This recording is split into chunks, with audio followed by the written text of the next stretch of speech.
All right, so the 2025 IndyCar season has officially started, and overall, it was a good show, but there's much for us as fans to learn, and there's much for Fox to learn. Let's get into it. This is my first video about the 2025 IndyCar season, although I did an IndyCar 101 if you want to watch that. That was my last episode, podcast, whatever. So I have a lot to learn.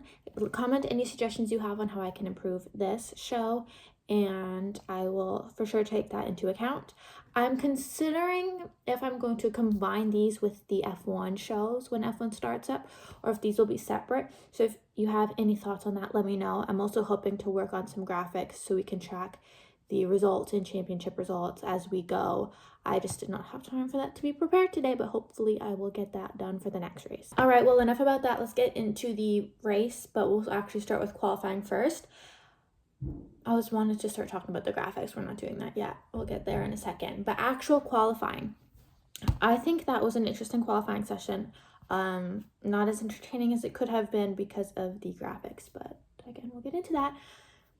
I think it was very interesting that Meyer Shank got a second row lockout.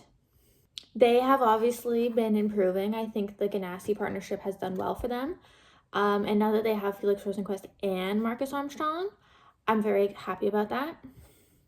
I think they're going to do very well.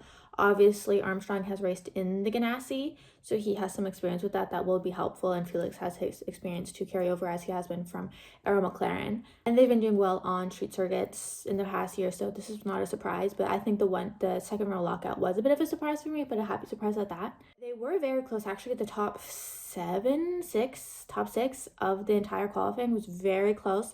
Not much in between them. Only 1/10 separated Felix, who's ahead of Armstrong. So that'll be interesting to see how that plays out over the season.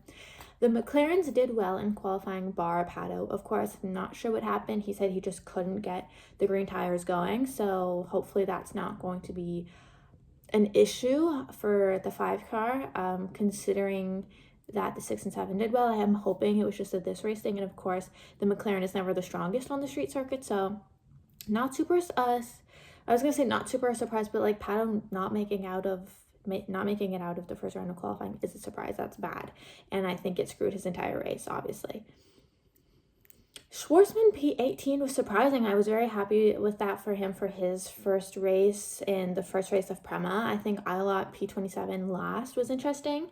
Again, I'm not sure what happened there. It's obvious, and we'll get into it in the race, that they're in the fight. Not at the front, but they're on it. They're not completely towards the back, and it'll be interesting to see how that plays out. That's sort of all I have to say about qualifying. Spoiler, I was very unimpressed by the lack of information. I'm a big information girly. I watch F1 on multi-viewer with my main screen being the race, and then I have telemetry and timing and data, so I was really not happy with what I saw, and I also missed the first 15 minutes because TSN Plus did not want to show the start of qualifying for whatever reason. So I don't have much more to say about that, and we'll get into the race. So great race for Alex Palou.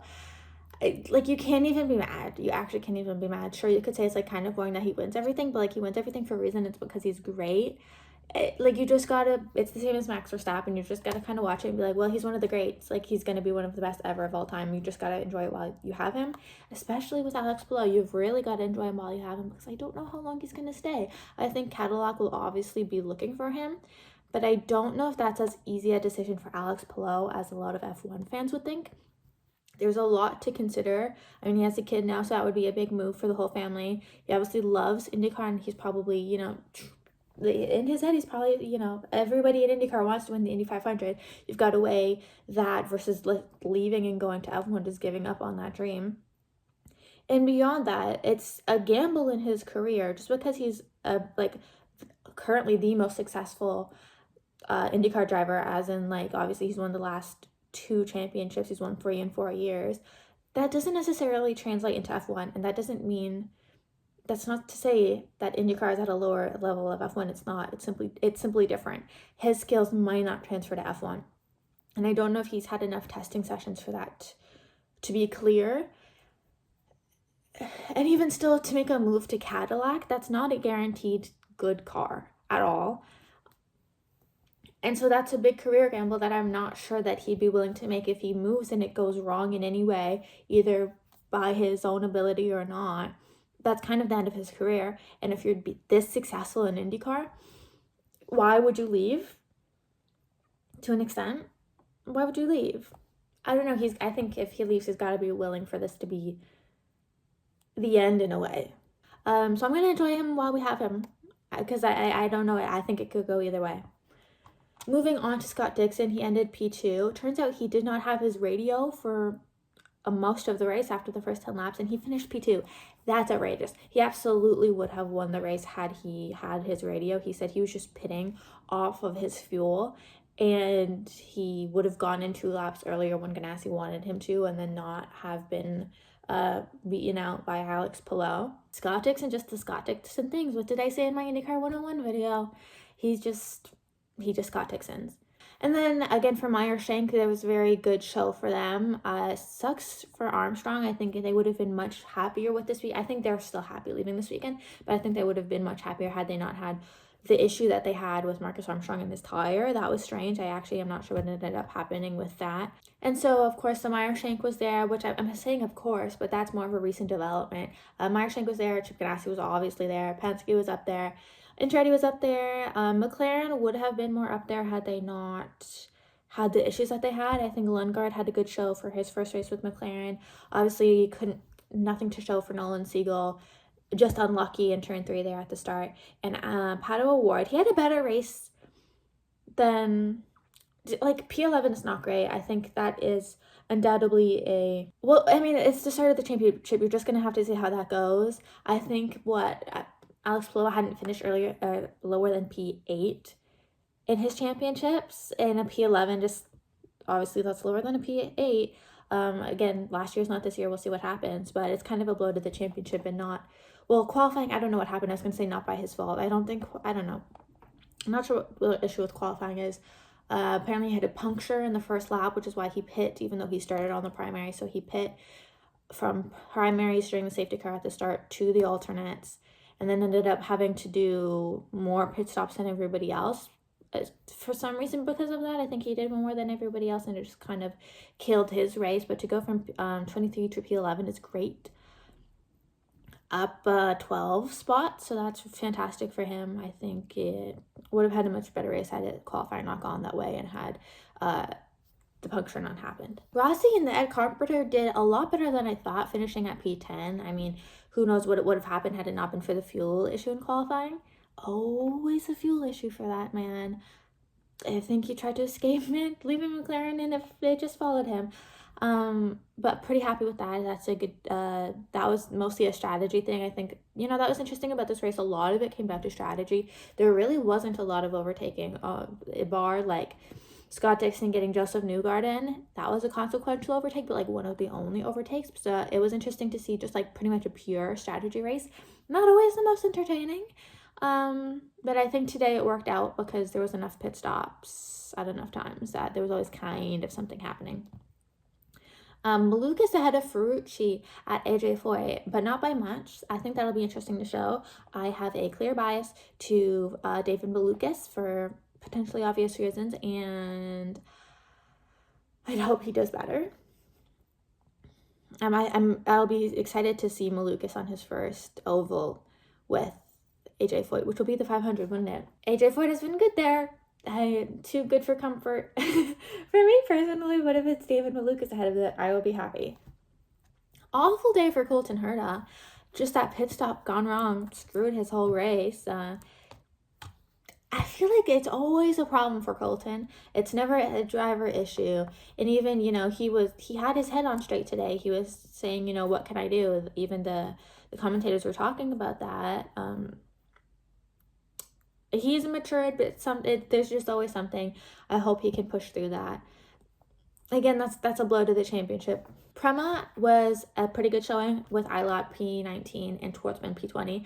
A good first race for Schwartzman, stayed clean. Probably, I think, one of the better finishing rookies. And then, granted, I'm saying they had a good showing, but only 3 people properly finished below them. So we'll see. But to finish your first race and not have any problems, that's good. obviously a blow to Will Power with that. I'm actually not even sure what happened in that incident. I don't know if there's ever a clear consensus on that from the commentators, but David Malukas will be enjoying that.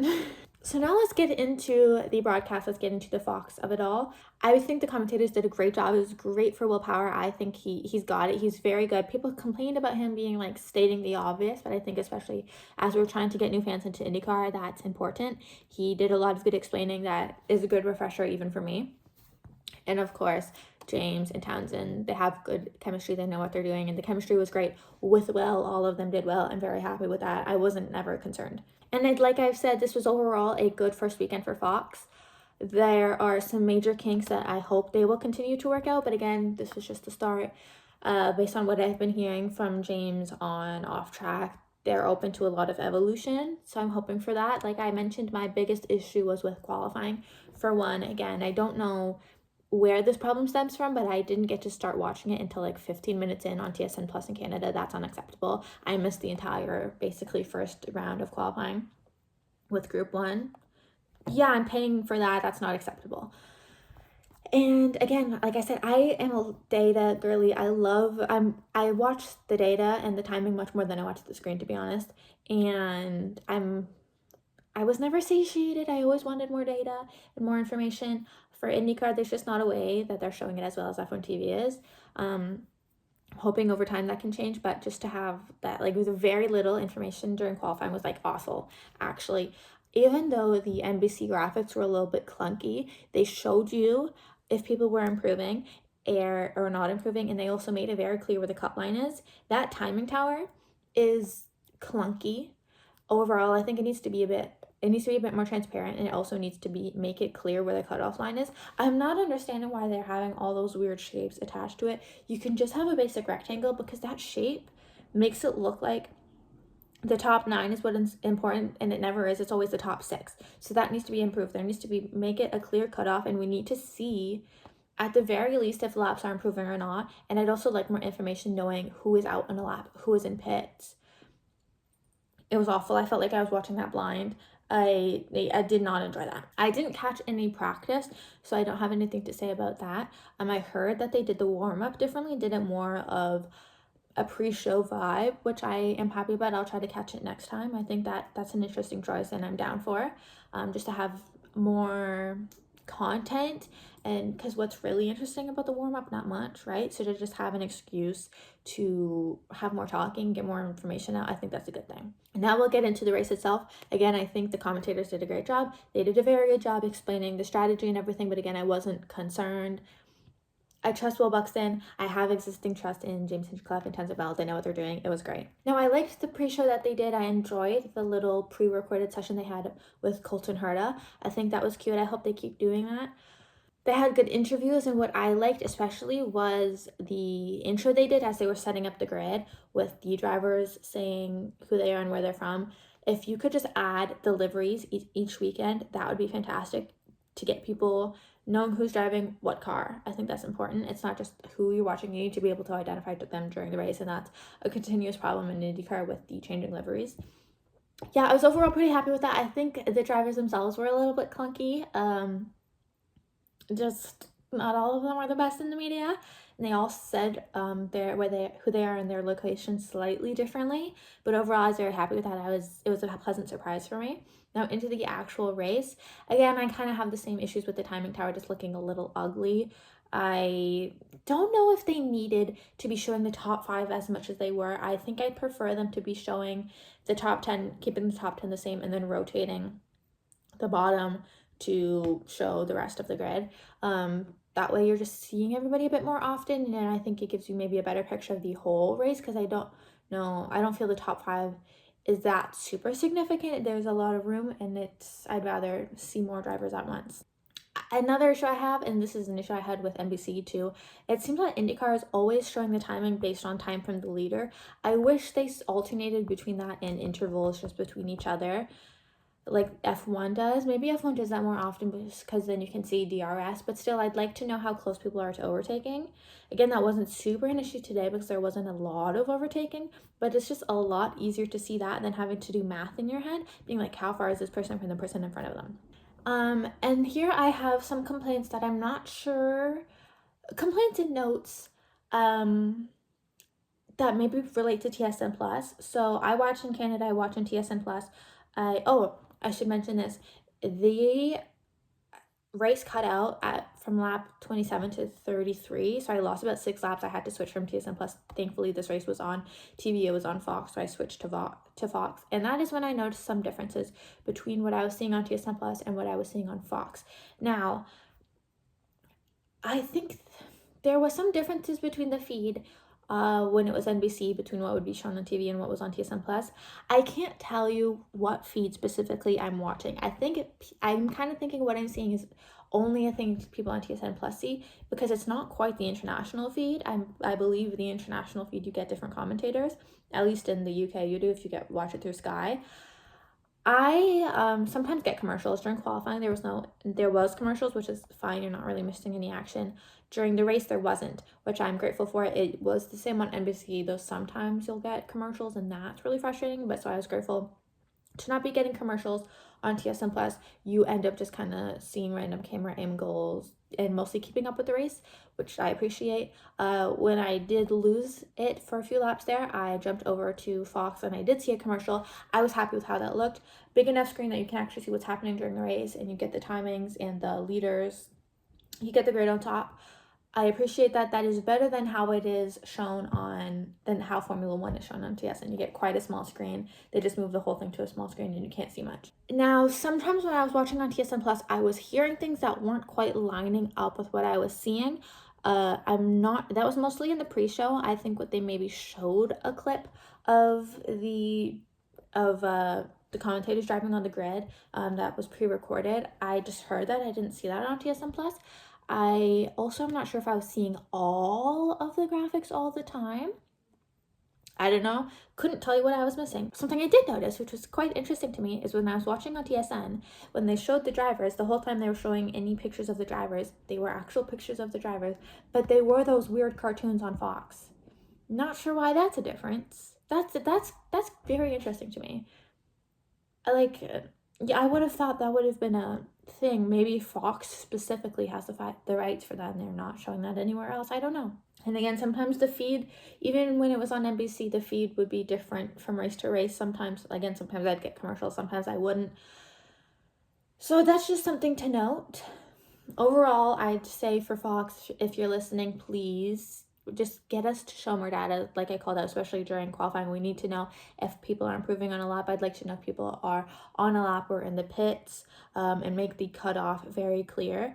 And then during the race, my biggest call out is I'd like to see tire information more often, and I'd also like to see interval timing occasionally. Switch between the two. I do have to say I liked that they just ignored the hybrid. I think NBC tried and it never made sense to me. I think the graphics were a little counterintuitive, so I don't blame Fox for just being like, we are not paying attention to that, which is fair because I'm also not so sure how much that's actually impactful to the racing.